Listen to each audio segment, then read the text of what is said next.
It's going up forever, Laura.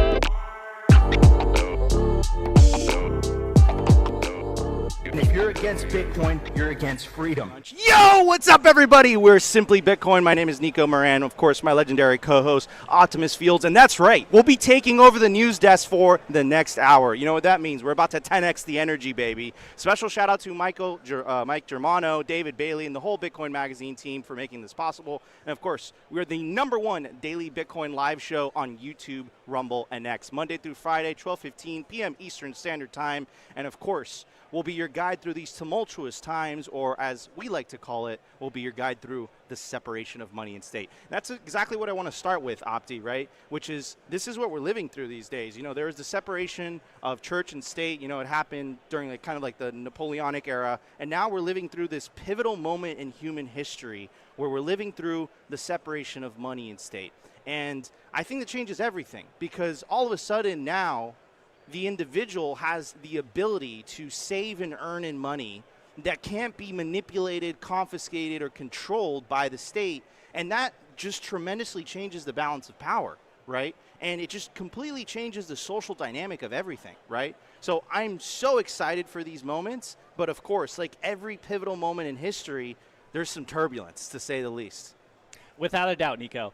As we're seeing right now in the popular culture, a lot of people are very dissatisfied with the status quo. And if there's anything we've noticed in the last couple of weeks since politics has landed on our door as Bitcoiners, is that people are waking up to the fact that there's problems going on, that maybe we need new solutions. And as a Bitcoiner, and the title of our channel, Simply Bitcoin, we think Bitcoin is the solution. Fix the money, fix the world. It's a very simple solution. It might even sound too simple to people, but as most people our age, our generation, millennial and younger, we have basically no hope in the fiat system. And this is why you see such a savage response from Bitcoiners, and why we are so committed and obsessed with explaining to everyone, orange pilling the masses to this idea that literally, guys, fix the money, fix the world, everything will follow afterwards. And now, as Bitcoiners, and as we like to talk about on the show all the time, politics is right on our door. And we use the title of separation of money and state for a reason, because we are in a new era as far as I'm concerned. Now we have a money that no one can control, that can't get debased, that literally cannot be stolen from you, and the powers that be are freaking out. And as a Bitcoiner, you just love to see it. We're like, Absolutely. Yep, we're just winning so hard that they're freaking out and they're coming on our door. And they're asking Bitcoiners, hey, what should we do? Or should we be afraid of Bitcoiners? Should we be afraid of this movement? And as we like to talk about constantly, we are a very powerful movement. As a Bitcoiner, as a voting bloc, as a social movement, Bitcoiners are going to take over the world. And we've seen in the last 15 years that Bitcoin is actively taking over the world. As we say all the time, it's going up forever. It's either going to zero or it's going to infinity. And the fact they can print infinite dollars means it's going up forever. Infinity divided by 21 million, am I right? Anyways, people know that there's something inherently wrong with the system. You see the TikTok videos, you see those very popular videos, people get frustrated. They don't know what's going on. Like they're essentially saying like, look, I'm working 2 jobs, I can't get ahead. What is going on? It's becoming apparently clear that if you're a Zoomer or a millennial, you do not have the opportunities that your parents had. Right? And what is wrong with the system? Well, it's obvious. The money is broken. And it's our job as Bitcoiners really to wake people up and to make them realize that it's not a left or right issue. It's not a red or blue issue. The true battle at hand is the party of green, the party of fiat, central bank digital currency, slavery, nihilism, war, versus the party of orange, the party of hope, peace, prosperity, opportunity.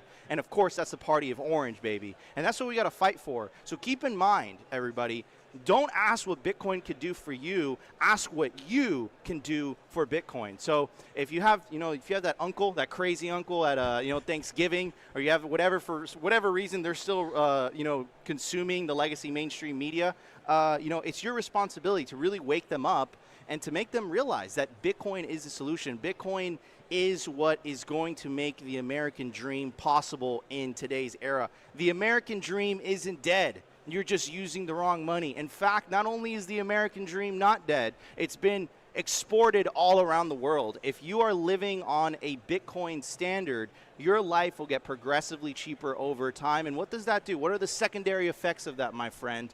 All of a sudden, you have hope for a better future. In this nihilistic world, you're living in an optimistic world. Hey. Passing it on to Optimus Fields. Optimism is a way of life. Actually, I do want to kind of go back a little bit. You were talking about people that watch a television and they watch the news. So at this point, I'm going to do a literally breaking of the fourth wall and call out my mom and dad because I know they're watching right now. Mama, we made it.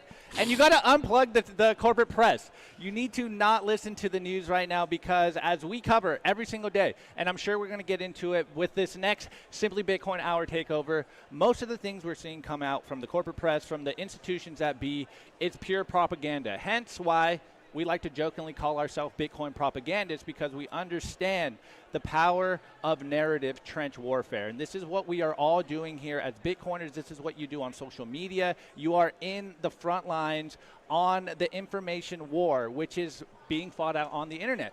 And I know a lot of things we talk about, especially coming out the younger generations, a lot of Bitcoiners themselves, we are way outside the Overton window. We're way outside what the normal population thinks is normal to talk about. And we lean into it. Of course, we don't want to leave people behind. We want most people to save in Bitcoin. As we say all the time, Bitcoin is for anyone. If you have a problem, which I would say there's 8 billion people on planet Earth that all have the same problem, we have a really bad money. It is broken money. The systems are corroding. They are falling down. People are losing trust in the institutions, and you're starting to see the social backlash of this.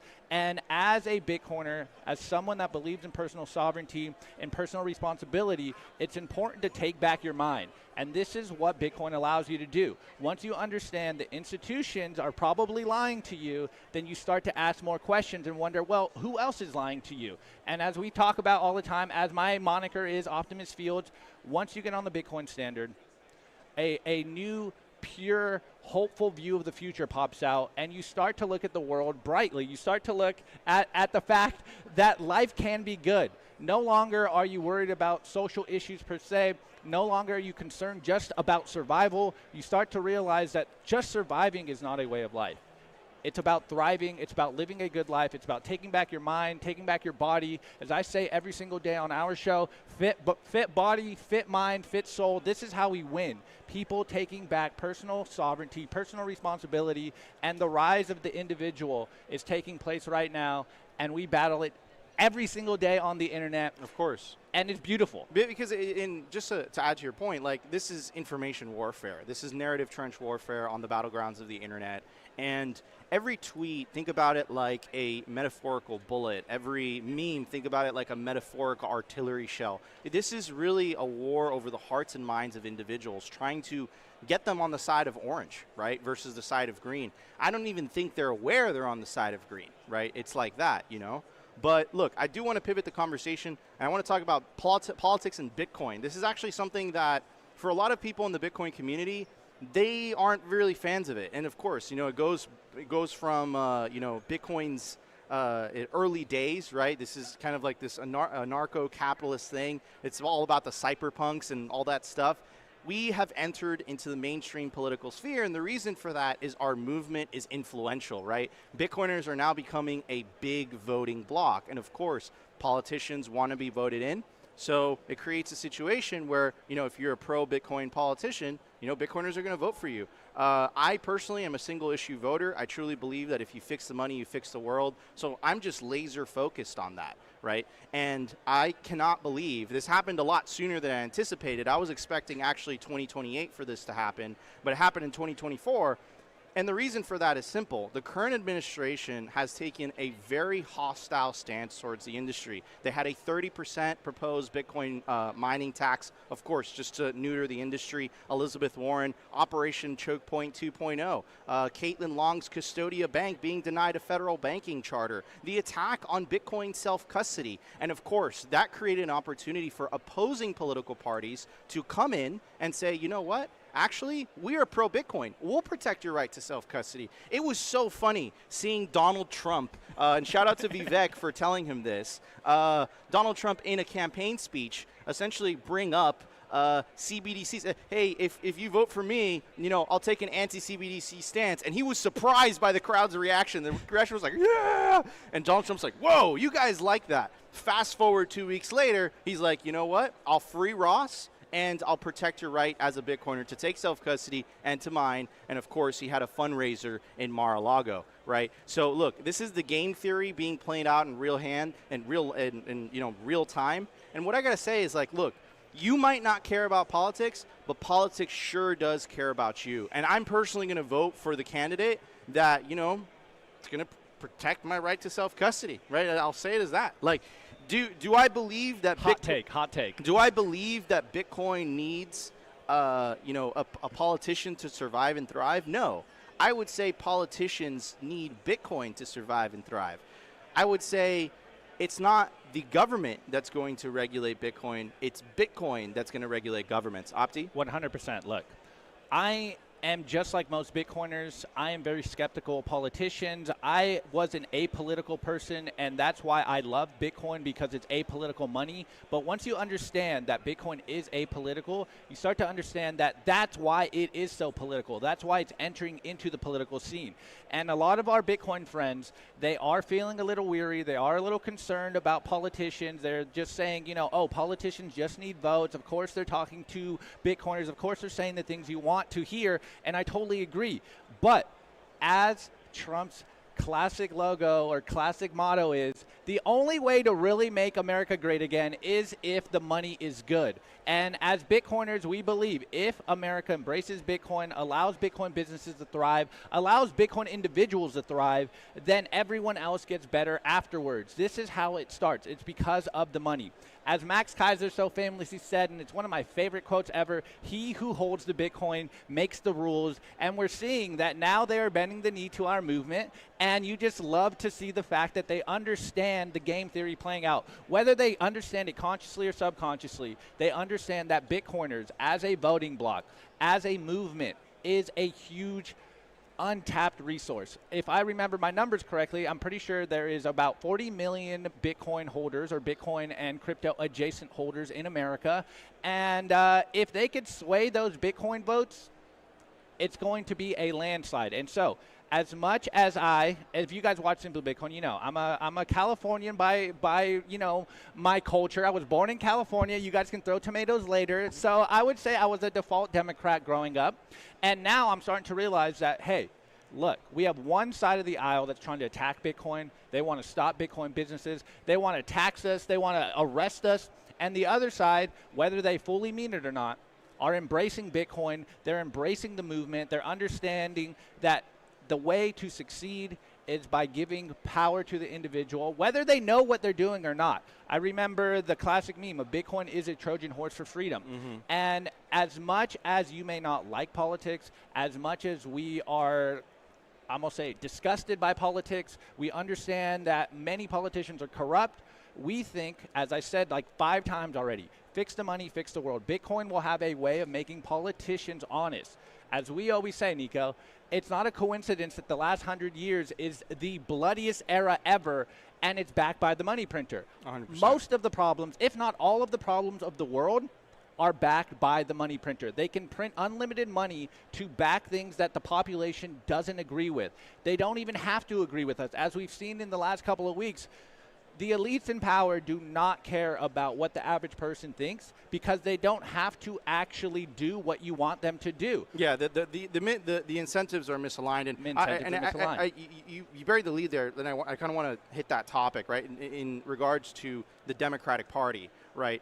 Kamala Harris had an opportunity to come to the Bitcoin conference. In fact, we have a current administration that belongs to Joe Biden. He's part of the Democratic Party. He has the opportunity to one-up Trump and free Ross right now. He has the power to do that. Kamala, who is going to be the Democratic presidential nominee, she had the opportunity to come to the Bitcoin conference, but they refused. And what that tells me is that currently the Democratic Party is representing the party of green. I don't think they're properly representing their constituents. I don't think that, if you're a Democrat and you're holding Bitcoin, I don't think that the current Democratic Party stance on Bitcoin properly represents your interests, which of course creates an opportunity for, RFK Jr. and of course Donald Trump to capitalize on that. But of course, this is Bitcoin's game theory playing out in real time. Anyways, I do want to pivot the conversation to this idea of America has been held hostage since the establishment of the Federal Reserve in 1913. And I think you said a really, really famous quote. I think originally it came from Ron Paul, which was, it's not a coincidence that the bloodiest century in human history is the century of central banking. And why is that? Well, it's pretty simple.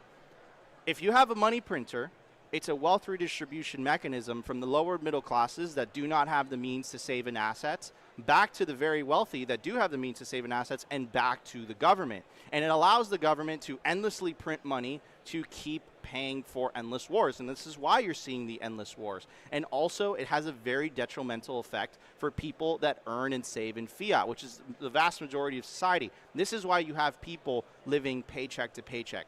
I do not believe that you can have a free society if a central bank exists. And I'll say this. If you are against Bitcoin, by default, you are pro central banking, right? And this is something that people have to realize. They have to understand that it is Bitcoin or slavery. There is no middle ground. Most countries on planet Earth are moving full steam ahead in developing a central bank digital currency. And that is fiat times 100. Think about the Canadian truckers protests, right? The government didn't like certain political beliefs and certain political protests, and you know what they did? They shut off the money. Imagine what they'll be able to do with the central bank digital currency. It's scary what they're doing in China.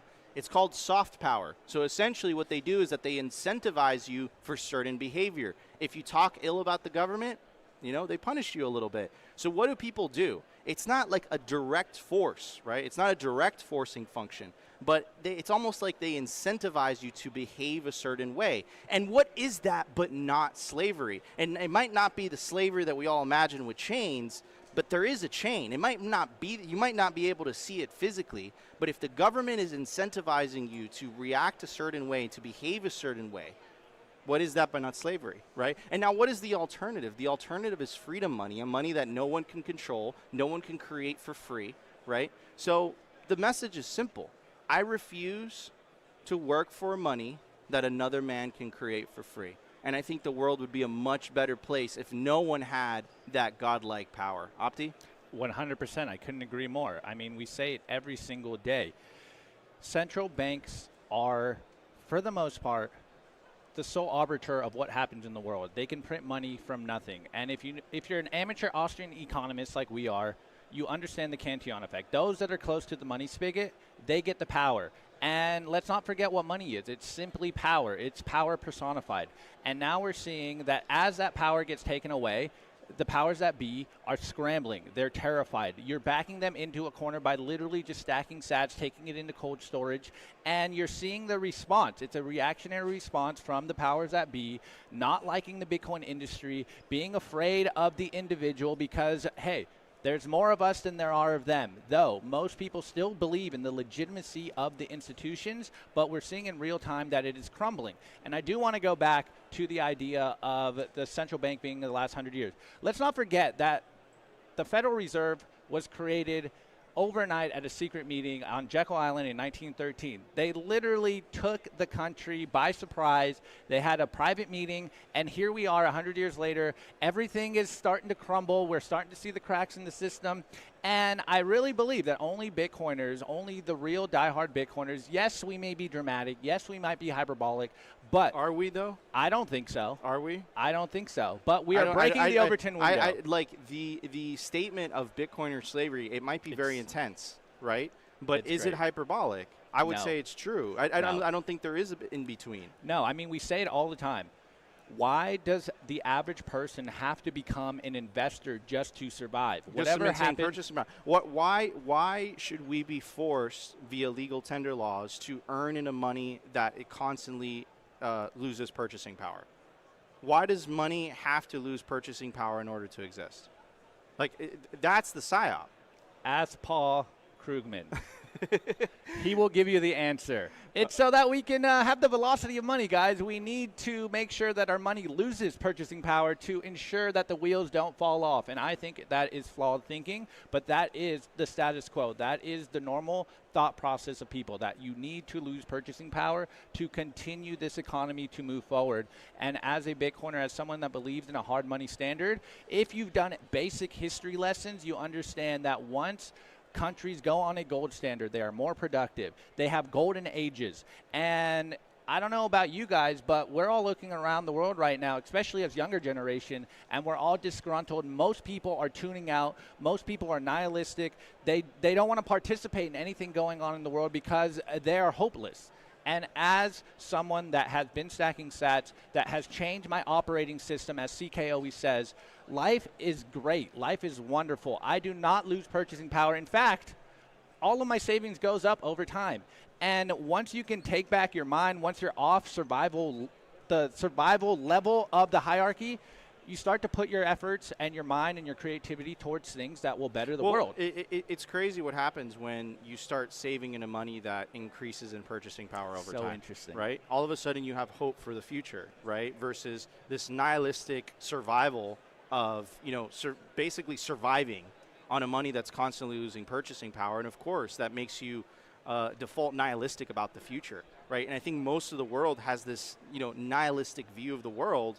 And what I see in Bitcoin, it's hope, it's inspiration, it's, oh my God, I actually have an opportunity to get ahead. It's not, will I be able to afford this? Will I be able to afford to live? It's more so, how much do I need to stack and how long do I need to hold, right? That becomes the question, right? So it becomes a much better situation. Anyways, I do want to pivot the conversation to something that we talk about a lot on the show, a central theme of the show, which I call the Great Disintermediation. But before we get into that, guys, you're listening to the Simply Bitcoin News Desk live at Bitcoin 2024 Industry Day. Anyway, smash that like button. Consider subscribing to the Bitcoin Magazine YouTube channel. Anyways, so I do want to talk about the Great Disintermediation. So what is that? The internet changed everything. What did it change? It gave the ability for people, mass-scale, peer-to-peer communication. So there's no longer a handful of legacy media institutions. Now you have people directly communicating with each other. That's why Twitter, right now, currently, the X app is the most popular news app. It broke the news of Joe Biden basically announcing that he wasn't running for president much quicker than the legacy institutions. Not to mention, it's free and open discussion. Right? This is why they didn't react very positively to Twitter. This is why they don't like Twitter, right? So now you have mass-scale peer-to-peer communication. That causes a great awakening. It causes people to do their own research, to get their information.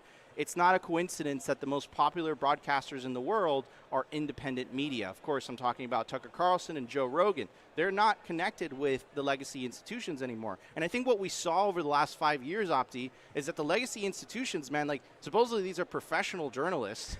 And, what I came to realize is a very strong word, but it's almost a little bit like propaganda in a way. Almost, right? I'm saying that gently. Anyways, I do want to quote an article from Bitcoin Magazine. It's called "Don't Drink the Elite's Kool-Aid," and it was written by Nayib Bukele. And the reason I'm quoting this article is so that you guys don't think we're crazy when we're saying this type of stuff. Yeah, it's not coming from us. So anyways, this is to quote Nayib Bukele. "The most vocal detractors, the ones who are afraid and pressuring us to reverse our decision." Of course, he's talking about the Bitcoin law in El Salvador, "are the world's most powerful elites and the people who work for or benefit from them. They used to own everything, and in a way they still do. The media, the banks, the NGOs, the international organizations, and almost all the governments and the corporations in the world. And with that, of course, they also own the armies, the loans, the money supply, the credit ratings, the narrative, the propaganda, the factories, the food supply. They control international trade and international law." And here's the punchline. "But their most important, their most powerful weapon is their control of," quote, "the truth." right? And this is why the great disintermediation in terms of information is so important. People have the ability to consume the information they choose to. It's not being force-fed into them. Anyways, the other thing that's beginning to happen is the great disintermediation of money. People have the ability to choose the money they want to use. And of course, Bitcoin has found a sly roundabout way to exist without being able to shut down. So governments, by default, they're going to be forced to compete with Bitcoin. And of course, Bitcoin's always going to win because it's censorship resistant and it's deflationary versus fiat, which is censored sometimes and inflationary by design. Anyways, Opti? only sometimes censored. Yeah, look, first and foremost, some context. I am a public school student, so, I understand the fact that I've probably been drinking the Kool-Aid my whole life. I would say I was brainwashed by the government schools that I went to, and only after college. Hold on, but brainwash is a strong word. In what sense? Like, what sense? In the sense that you aren't taught to think critically. You're taught to essentially just believe what they say. Do not question the narrative. You think that's by design? I 100% believe it's by design. Why? Do I really have to quote a very famous article from the early 19th or 20th century? I don't know if I can say that on this channel here, or I'm going to get canceled on it. So don't. But one of the tenets of a very popular collectivist movement is literally to indoctrinate's a hard word, but to take over the power of the education and the school system. So this is where we are right now. And the power of the internet, the power of the fact that people are waking up to the lies coming out of the corporate press. We like to use the corporate press because they don't abide by the truth. They're not really journalists. They have a narrative and they want to spin a certain narrative. Not all of them. Not all of them. I would say the big ones. The big ones. The main 5 or 6 that we consider to be the arbiter of truth, they have a narrative. They are not being bound by the truth like all of us are on Twitter, like all of us are that are creating content as Bitcoiners. The reason Bitcoin is so powerful, the reason Bitcoin memes are so powerful is because they have truth behind them. There's some semblance of truth in it and people resonate with that. And now we're waking up to our power as individuals.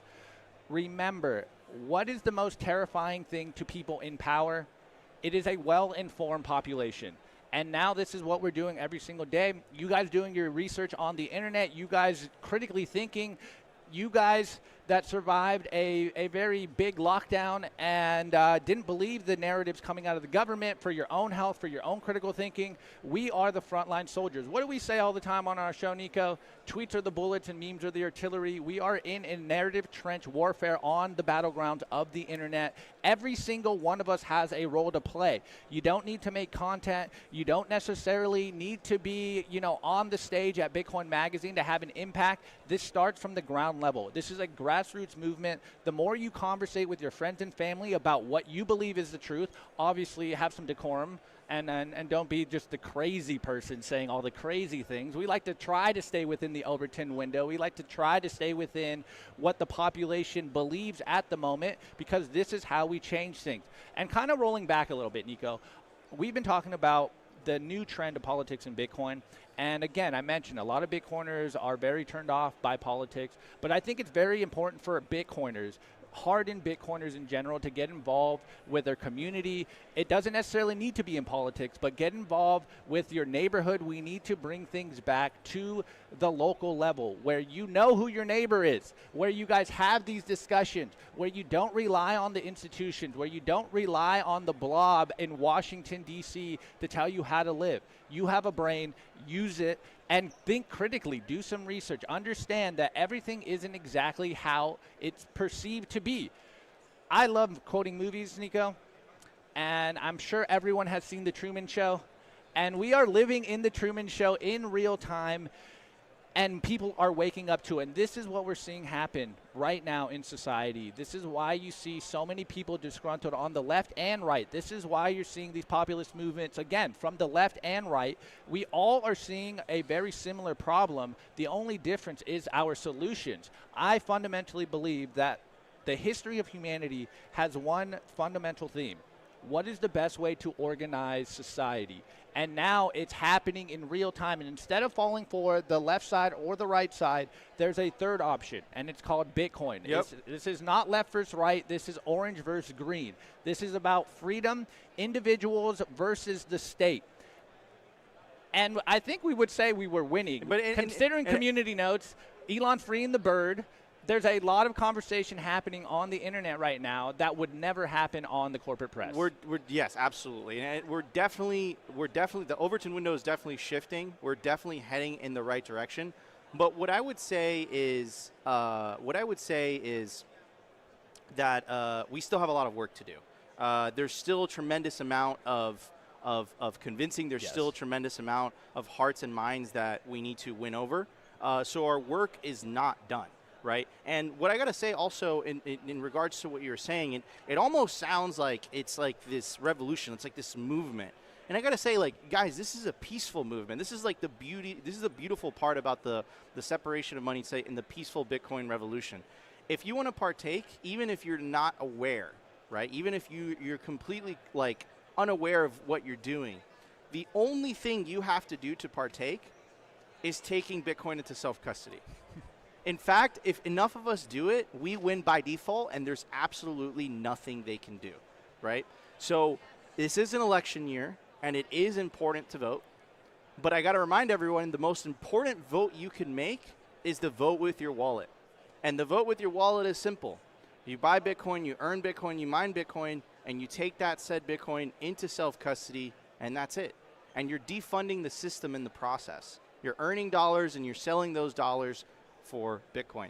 Something that there's a cap supply, there's 21 million, you can't create more of it, right? Everyone's equal in the Bitcoin system. It's a system of aligned incentives. It's not a coincidence that the first country that made Bitcoin legal tender has the most popular president in the Americas.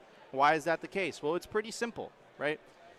If you separate money from state, the only way the state is able to raise revenue is via direct taxation. Meaning they have to convince the populace that their ideas are good. The system that we have today is a very kind of insidious system, right? In 2023, the U.S. government spent $1.7 trillion more than it collected in tax revenue. How is it able to do that? They printed the difference. They stole, essentially, right? Every time they debase the currency, I see it as theft. So if you separate money from state, all of a sudden, politicians, instead of trying to protect their moat, protect the moat of the money printer, all of a sudden they're incentivized to do good by their constituents. And I think we're starting to see that. I think we're starting to see inklings of that all around the world. And that makes me extremely optimistic about the future. I mean, the fact that we have a potential future president, an ex-president, speaking at a Bitcoin conference is absolutely historic. And shout out to the Bitcoin Magazine team for making that happen, because that is incredible. That is a testament to the power of our movement. It has that much influence. We have that much momentum behind us that, you know, a popular politician felt like he had the necessity to go to a Bitcoin conference and essentially ask for people to vote for him. Like, that's incredible. And this is just beginning. And that makes me so excited about the future. So remember, everybody, to participate in this revolution, all you got to do is take self-custody. Learn how to do it. Learn how to use a hardware wallet. Put your Bitcoin in cold storage. Don't touch it. Don't sell it. That's all you got to do. You do that for a cycle, you're going to realize it's a good idea. You do it for 2 cycles, you're going to be significantly wealthier compared to when you started. Wait, Nico, playing a little devil's advocate here, it almost sounds too simple to just change the world by saving in Bitcoin. What would you say to the skeptics out there? I would say it's so simple, it's difficult. Yes. Because, like, literally, like, if you guys are new to this and you guys are like, how do I do this? It's pretty simple. Like, literally, just why if you can send an email, you can save in Bitcoin and take it into self-custody. We call our channel Simply Bitcoin for a reason, right? But it's pretty straightforward. All you got to do, like, literally, if you were to do one thing, all you got to do is just make sure that you have more Bitcoin than the day before. That's it. Everything else is noise. Don't try to trade it. Don't buy altcoins. Just buy Bitcoin. Sit, hold. I promise your life will get progressively better over time, because now you're on a Bitcoin standard, right? And remember, most of the world is not on a Bitcoin standard, right? And something that you got to fundamentally understand is you don't change Bitcoin, Bitcoin changes you, right? So there's another component to it, and I think it's deeper. And people have to understand how important the role of money plays in the human condition, right? Like half of every transaction is money. What happens if that money is fundamentally corrupted? It's fundamentally broken. Well, it affects many facets of society, right? I would say it affects all of society, right? What happens if all of that all of a sudden that money is sound? All of that money is fixed. Well, I know what adopting a Bitcoin standard has done for me. I know what it's done for Opti. I know what it's done for my company. I know what it's done for Michael Saylor and MicroStrategy. I know Nayib Bukele. I know what it's done for El Salvador and Nayib Bukele. You're telling me all of those things are coincidences? People and countries and public companies that have adopted Bitcoin standard, it's almost like as if it's a cheat code. What do you think, Opti? It's a life hack. I find it absolutely hilarious that it's a novel idea to simply save money. It's absolutely ridiculous that we've gotten to this point where economics is so complicated that the average person has to basically go to a professional, trust an expert, because it is too complicated for you out there. You are not smart enough to handle your own money. You need to become an investor. And us Bitcoiners are like, look, bro, all you got to do is save in Bitcoin and life gets better. Number goes up afterwards because it's a hard cap money. It's absolutely insane that saving money seems like the wrong thing to do. If a government if an individual handled their balances like a government did, we would all be broke and bankrupt. But hey, let's not look behind the veil. Let's not talk about the fact that the United States government has been bankrupt for a long, long time. I would say since 1971. Where's the gold? Where's the gold in Fort Knox? What happened in 1971? Where's the gold? That's what I gotta say. Where's the gold? And again, these are, and I understand, some of you guys listening to the stream, I encourage you, don't trust, verify, do your own research, but you just look back in American history. The 6102 order, FDR made it illegal for American citizens to own gold. He put all that gold in Fort Knox. There hasn't been a picture of the gold in Fort Knox there was one taken since the 1970s, right? And the reason I'm bringing this up is because El Salvador just made their reserves public. They posted their Bitcoin wallet address. You can literally don't trust, verify. You can check their reserves. And what happens when you do that is it's a forcing function for politicians to become honest, because it's a lot harder to take a little bit off the top to pay for a war if everyone has the visual, if everyone could see the balance for themselves, right? So again, if there's any criticisms of El Salvador, what I got to remind that specific government and that specific politician is make your reserves public. Make your gold reserves public. I don't think you could do that. It's not very easy, right? This is the power of Bitcoin, right? Well, Nico, you said honest politicians.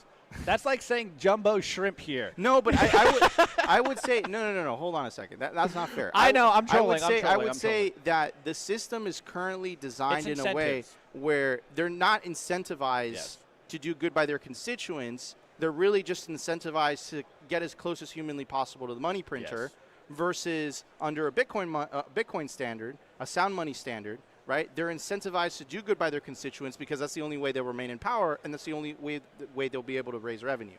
Well, also, governments would need to be productive. And as I say, again, this might be an extremist take here, but it's not my quote. What's the scariest sentence to ever hear? I am from the government and I'm here to protect you. Well, now we can literally take our money out of the system, and they have to actually work for you. Again, what a novel idea to have politicians and senators work for you in a representative republic.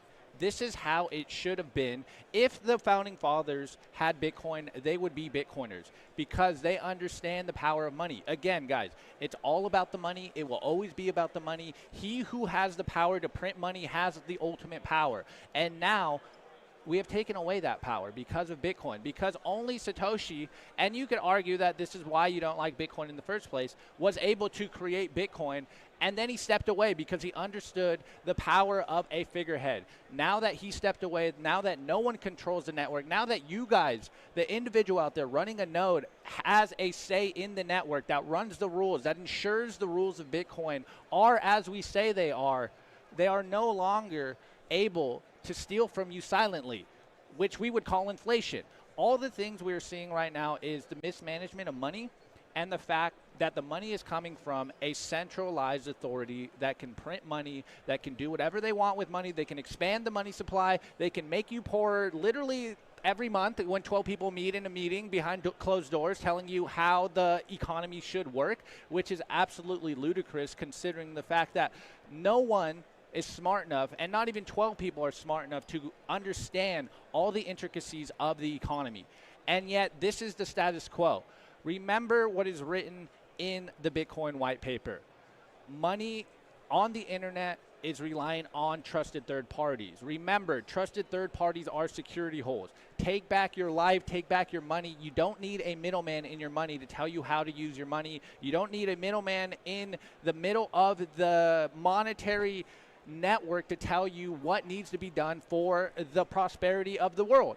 Now, as a Bitcoiner, we know what our monetary policy is going to be for the next 100, if not thousands of years, if Bitcoin is able to last that long. If it stays decentralized and secure. If it stays decentralized and secure, which means if you guys are running nodes, if you guys are staying vigilant, if you are not leaving your coins on exchanges like AKA honeypots, this is how we ensure that Bitcoin wins. The individual taking back their money. Again, the most powerful vote you can make is with your pocketbook and your feet.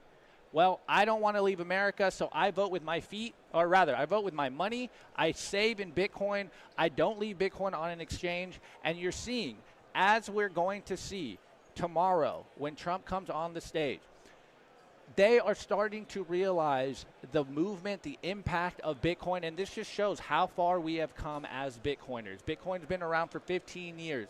You know, gold's been around for thousands of years, and this is the only thing people can say about Bitcoin. Oh, it's too early, it's too young, it doesn't have the track record. Well, now we are entering the mainstream. We are breaking the echo chamber, and I really do believe tomorrow, if we get an incredible speech coming out from Donald Trump with some semblance of Bitcoin ethos in it, if he is actually trying to win the Bitcoin vote, I think we're going to hear some big news coming out tomorrow, and it should make the mainstream media.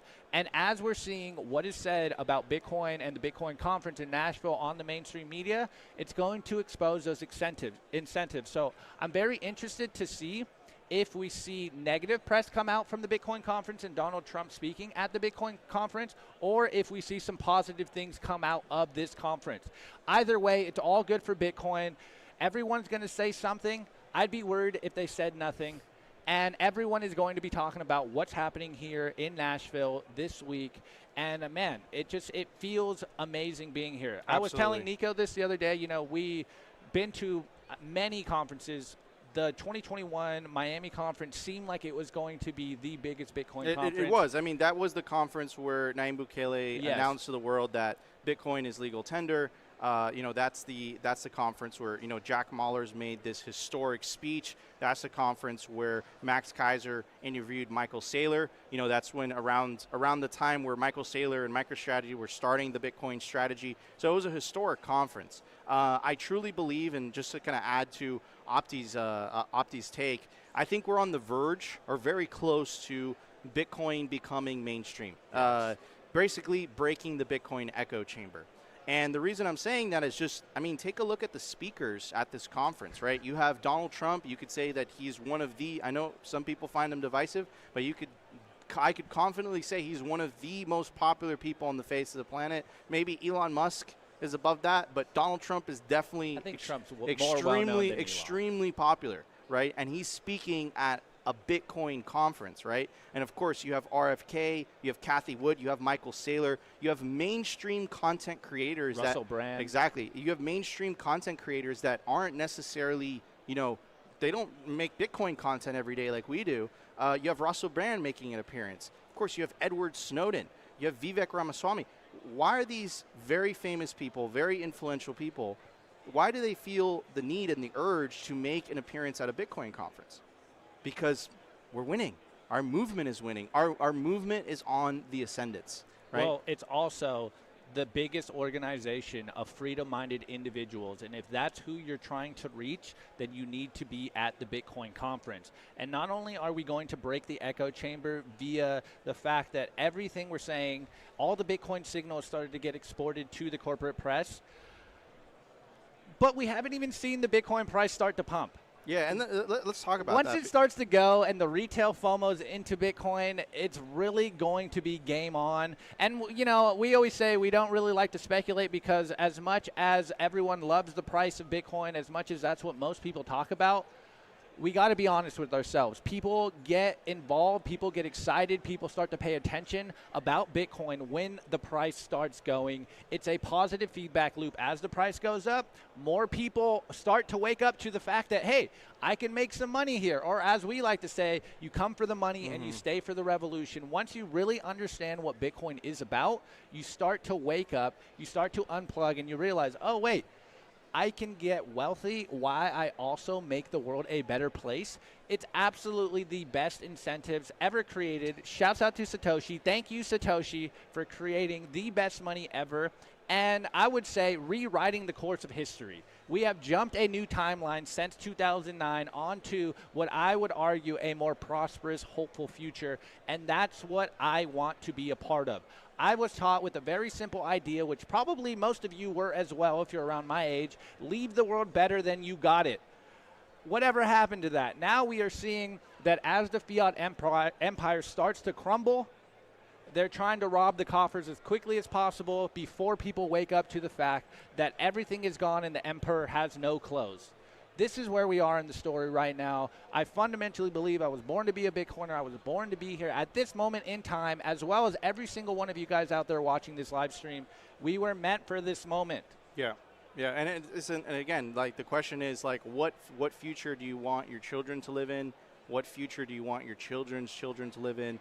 What future do you want the future generations to live in? Do you want them to live in a future of nihilism, poverty, despair, endless wars? That is the future of fiat. Or do you want them to live in a future of hope, peace, opportunity? You know, and all you got to do, again, to partake in this peaceful revolution is buy Bitcoin, earn Bitcoin, mine Bitcoin, take that Bitcoin into self-custody, and like I said, if enough of us do it, we win by default. Anyways, I do want to kind of double back to one of the things that you were talking about, Opti, which was, you know, these ETFs came in, we had this crazy run, you know, now we are we're currently experiencing the biggest Bitcoin conference ever, in my opinion. It's definitely huge. Yeah. It's huge. You should have been here. It's huge. This is huge, to say the least, right? So, you know, what's going on with the price? We've been going sideways for, you know, a couple weeks now, man. Like, well, what's going on? Are you asking me seriously? What I'm asking you is Bitcoin dead? It's so over. There's been, like 300 obituaries of Bitcoin. It's so over. It was a good run, boys. Pack it up. We had a great time here. No, seriously. Maybe I shouldn't put my tinfoil hat on, Nico. Am I allowed to put my tinfoil hat on? Okay. Well, I fundamentally believe there are some powers here that want to keep the price low. I think it's very obvious that people want to pack their bags. We all want cheaper Bitcoin. We're all playing the same game. The name of the game is accumulation. We are playing Hungry Hippo on try to acquire as much Bitcoin. We're playing Pac-Man with Bitcoin, and everyone is waking up to this power.